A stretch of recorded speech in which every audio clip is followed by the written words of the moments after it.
Bonjour et bienvenue sur cette vidéo thématique. Je suis Mélanie Delaudier, médium holisticienne.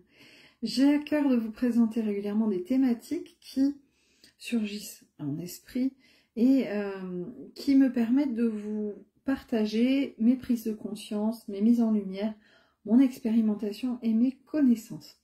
Ce matin m'est venue une réflexion où je me suis dit, mais en fait, conscientiser, ça n'est pas analyser. Et j'avais vraiment envie de partager cette réflexion avec vous. Vous me direz aussi, là, ici, en live, ce que vous en pensez pour ceux qui seront avec moi sur Facebook. Pour ceux qui auront le replay, n'hésitez pas, bien sûr, à mettre vos commentaires. Alors, ce matin est venue cette réflexion où je me suis dit, mais en fait, quand tu prends conscience de quelque chose qui ne va pas, ou des nouvelles compétences chez toi, une nouvelle qualité, etc., ou d'une situation, d'une problématique, en fait, ça n'est pas analysé. Et alors peut-être que là, vous allez vous dire, oui, ben on le sait en fait. Peut-être que pour vous, c'est déjà très clair, peut-être que c'est déjà intégré, peut-être que c'est déjà tout à fait logique. Vous voyez, pour moi, ça ne l'était pas, ça ne passe pas. Ça ne l'était pas, ça ne l'est peut-être pas encore, j'ai juste pris conscience de ça. Il va falloir peut-être aussi un temps avant que je l'intègre pleinement. Je me suis dit, parfois, on a tendance à analyser les choses. Vous allez avoir une situation, je vais vous donner un exemple, ça ne va pas à votre boulot. Voilà, la situation se dégrade, vous avez demandé une augmentation, vous la refusez, vous avez demandé un aménagement des horaires, j'en sais rien, vous la refusez, l'ambiance, c'est pas terrible, etc. Donc, vous avez en fait conscience que la situation est compliquée à votre travail. Et en fait, ça se complique quand on vient dans l'analyse. Et donc, on va venir analyser les choses. Pourquoi ça ne va pas? On va peut-être même venir chercher des solutions. On va râler, on va mettre en place tout un système de protection, de barrières aussi. Parce qu'on va être dans l'analyse et parfois même dans l'analyse à outrance. Je vais vous donner une autre situation. Vous êtes dans une relation de couple, c'est compliqué, ça devient en tout cas compliqué entre vous. Et alors, il y a deux situations. Soit effectivement, vous allez prendre conscience, soit vous allez être dans l'analyse. Et l'analyse, elle n'est pas toujours juste. Parce que dans l'analyse, on va parfois commencer à analyser. Voilà. Mais Michel, notre mental, très vite, il va se mêler du truc. Il va dire, tu vois, c'est parce que ça. Tu vois, si elle est comme ça, je suis sûre et certain, c'est parce que derrière, il y a ça et ça. Attends, je te le dis, c'est à cause de ça. Et donc, en fait, il va y avoir de l'analyse, de la mentalisation, il va y avoir de la projection, de l'anticipation qui vont se mettre en route, alors que peut-être, juste, on aurait pu s'arrêter à la conscientisation. Alors, la différence entre les deux, c'est quoi? C'est ce que j'ai compris ce matin, en tout cas, c'est comme ça que je le comprends actuellement. Eh bien, conscientiser, c'est mettre de la lumière sur quelque chose pour en prendre conscience. On arrête d'être dans l'illusion, on arrête d'être dans le déni, on arrête de se dire non mais ça va aller, ça va aller. Voilà, on est conscient. Pour autant, on va rester dans le non-jugement, dans un maximum de transparence, de neutralité et de mise en retrait. Je m'explique, je reprends cette situation de couple qui pourrait être compliquée. Si je suis juste dans la conscientisation et non dans l'analyse, voire l'analyse à outrance, je vais conscientiser en disant nous vivons en tant que couple une période qui nous est difficile, sans chercher à savoir oui mais c'est parce qu'en fait sa mère elle prend le dessus, elle nous bouffe notre couple. Bon, là, je dis pas qu'il faut pas chercher à savoir, hein. Je dis que parfois, il faut juste mettre de la conscience sur les choses sans forcément analyser. En tout cas, au début. Ça évite comme ça de se projeter dans des choses, dans des projections, des anticipations qui n'ont peut-être pas lieu d'être. Donc juste mettre de la conscience sur une situation, ça permet de lui rendre toute sa valeur. Ça permet de lui rendre sa justesse, de lui rendre sa propre vérité. Ça permet d'installer cette situation dans la réalité et de se dire c'est juste, elle est là, elle existe et c'est ok. Et non pas elle est là, c'est à cause de lui, c'est à cause d'elle, c'est pour ça, c'est parce que, et de toute façon, machin, et si, et c'est sûr que. Donc là, la conscientisation, pour moi, c'est vraiment ça. C'est mettre de la conscience, mettre de la lumière sur une situation, sur une problématique, sur une relation, qu'elle soit professionnelle, personnelle, familiale, amicale ou autre, et pouvoir se dire, j'ai pris conscience. Ça ne va pas avec ma maman, j'ai une relation conflictuelle, j'en ai conscience. Je cherche pas forcément là tout de suite dans l'instant des solutions, des explications, des coupables, des fautifs, des machins, des trucs. Oui, mais c'est parce que dans son enfance... Non, juste, je mets de la conscience sur ce qui se passe, sur ce que je vis.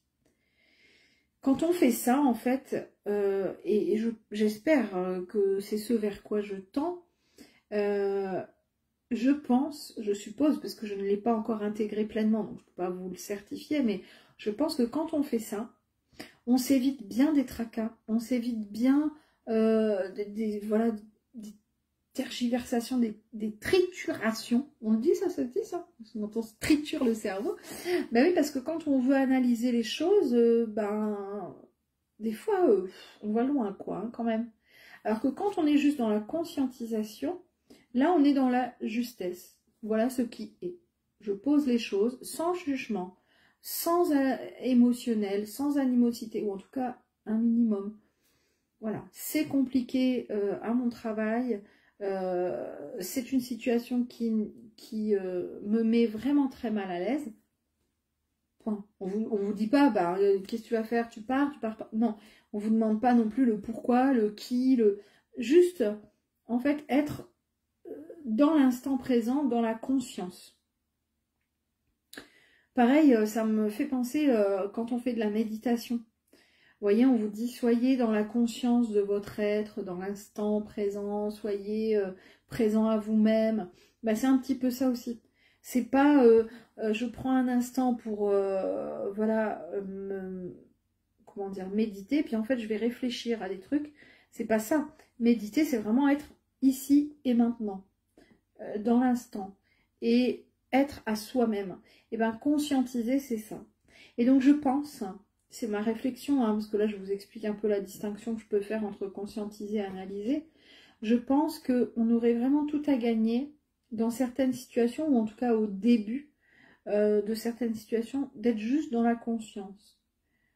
Pas chercher à régler le problème, pas chercher à analyser, à essayer de comprendre le pourquoi. En tout cas au début. Je ne dis pas qu'il ne faut pas le faire. Je ne dis pas que ça n'a aucun intérêt. Je ne dis pas que l'analyse ne sert à rien.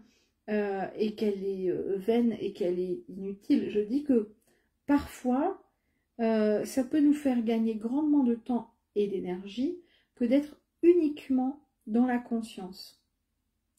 C'est ce que j'ai compris en tout cas ce matin. Donc je vais m'évertuer à être plus dans la conscience que dans l'analyse. C'est un exercice qui n'est pas évident pour moi parce que j'ai toujours tout analysé de par mon travail initial. J'étais éducatrice spécialisée et donc nous étions, d'ailleurs ça me gênait à l'époque, nous étions dans l'analyse constante. Et moi je me souviens d'une fois où j'ai dit, je vais proposer tel projet éducatif. Et là tous mes collègues m'ont regardé et m'ont dit, oui, dans quel but, quel objectif?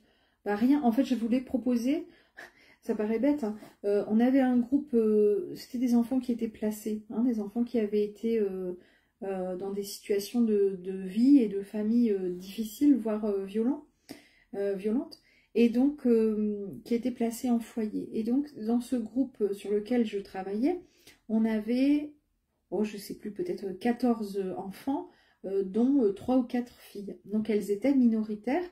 Et c'est vrai que bien souvent, les activités qui étaient proposées allaient plus dans le sens des activités masculines, sportives, etc. Et moi, j'avais, en fait, dans ce que je voulais proposer, juste envie de revenir aux filles, au féminin, et de les mettre un petit peu en valeur, et puis les mettre un peu en retrait aussi, les mettre un peu entre parenthèses. Et donc, je savais que dans l'association dans laquelle je travaillais, on avait une très très belle demeure à Ardelot-Plage, une commune que je connais très très bien puisque je suis originaire de la Côte d'Opale. Donc je travaillais dans le Douaisis, donc à 1h30 de là, mais pour moi, voilà, j'avais envie de proposer un week-end fille. J'ai dit, ben, on fera des trucs de filles, enfin, sans vouloir genrer les activités, mais en tout cas, se recentrer uniquement sur elles. Donc, je n'emmenais avec moi que les filles du groupe. L'objectif, c'était farniente et faire les magasins. C'était des adolescentes, elles avaient entre 14 et 18, presque 18 ans. Donc, c'est leur truc, voilà, enfin, je voulais qu'elles soient comme toutes les filles de leur âge et qu'on fasse rien. En fait, juste être entre filles et qu'elles aient, voilà, pas d'objectif pédagogique derrière, si ce n'est juste être soi, en fait, être une jeune fille de son âge. Et je me souviens à l'époque que mes collègues m'avaient regardé en disant « Ok, alors quels sont les objectifs? Donc, pour un tel, qu'est-ce que tu penses que ça peut lui apporter ?» Ben, je m'en fous, en fait. Je veux juste qu'elle soit bien, qu'elle soit elle-même, qu'elle soit comme toutes les enfants de son âge. C'était ça mon objectif prioritaire. Oui, d'accord, mais alors par rapport à ces problématiques, est-ce que tu peux nous expliquer dans quel cadre tu peux proposer? Et donc j'ai été, entre guillemets, formatée comme ça, à analyser H24 tous mes faits et gestes. C'est-à-dire que tout ce que je proposais aux enfants devait avoir un sens pédagogique, devait avoir voilà, une utilité, devait aller dans tel... on devait remplir le projet de vie de tel enfant, etc. C'est juste, hein, attention, je ne critique absolument pas le travail des éducateurs, qui est un travail formidable. Ça me met les larmes aux yeux, d'ailleurs, parce que c'est vraiment avec mon cœur que je le faisais. Et je sais que ces personnes agissent du mieux possible pour les enfants et les adolescents, les adultes aussi qui sont accueillis. Donc je ne reviens pas sur ça. Mais juste effectivement, j'ai été donc pendant des années formatée à analyser tout. Voilà. Alors tu as vu, à table, il n'a pas parlé du tout. Qu'est-ce que tu en penses? Tu crois qu'il y a un truc qui se trame? Vous voyez, on analysait tout, tout, tout, tout. C'était notre job. Hein, pour prévenir, pour anticiper, pour être dans la compréhension, pour essayer de décortiquer les situations, de trouver les petits morceaux de puzzle. C'était notre job. Et je déconstruis ça en fait depuis des années. Et là, je commence à prendre conscience qu'effectivement, alors j'essaie de l'être le plus possible. Tous les jours, j'ai cette prise de conscience, de me dire, stop, arrête de tergiverser, sois ici et maintenant. Je souffle. Je m'ancre avec le souffle et voilà, ça m'apaise. Mais vous imaginez en fait comme on doit déconstruire, aller à l'inverse en fait. Alors là on est en plein Mercure rétrograde qui rétropédale. C'est tout à fait, je trouve, d'actualité ce genre de réflexion de ce fait. Hein, de se dire je dois déconstruire ça, je dois déconstruire ma mentalisation, mon analyse de toute situation pour être, pour naître... naître apostrophe ou en un seul mot d'ailleurs, hein, pour n'être qu'une conscience de l'instant, qu'une conscience de la situation. C'était important pour moi de partager ça avec vous parce que je me dis, ma prise de conscience peut permettre à d'autres personnes une prise de conscience aussi, ou un parallèle avec ce qu'il vit, ou alors de se dire, oui, bon, effectivement, peut-être que j'analyse trop les choses, peut-être que je pourrais me poser un peu, ou alors au contraire de se dire, ah bah Mel, écoute, moi il y a longtemps que j'ai compris ça, hein, je le fais depuis très longtemps, et du coup de vous pouvoir voilà, vous positionner aussi et de vous dire, ouf, tout va bien. Donc j'avais vraiment à cœur de partager ça. Donc c'est pas grand-chose, mais c'est une prise de conscience par rapport à la conscience, par rapport à la conscientisation. Donc je m'évertue tous les jours à essayer effectivement de lâcher prise sur les situations, de laisser venir les choses telles qu'elles sont, de les laisser être ce qu'elles sont. C'est pas toujours évident, mais voilà, j'y travaille. Et effectivement, je pense que ça peut contribuer à ce travail de conscientisation sans analyse systématique. J'espère que cette prise de conscience en sera une pour vous aussi. Je vous souhaite une belle fin de journée. Prenez soin de vous.